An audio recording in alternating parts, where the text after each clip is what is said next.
ஒவ்வொரு கட்டத்திலையும் ஒவ்வொரு மனுஷனுக்கு ஒரு டிரான்ஸ்ஃபர்மேஷன் ஒன்று வரும் பாருங்க.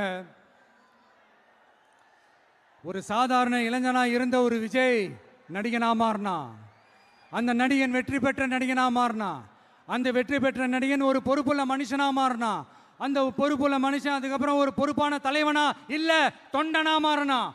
இன்னைக்கு அந்த ஒரு பொறுப்புள்ள தொண்டனா இன்னைக்கு இருக்கிறவன் நாளைக்கு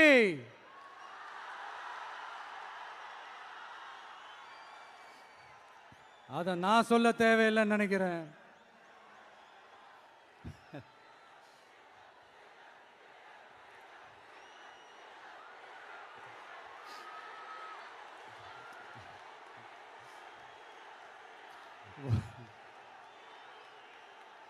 ஒவ்வொரு கட்டத்திலையும் ஒவ்வொரு மனுஷனுக்கு இந்த டிரான்ஸ்ஃபர்மேஷன்ல மாறினது என்னவோ நான் தாங்க.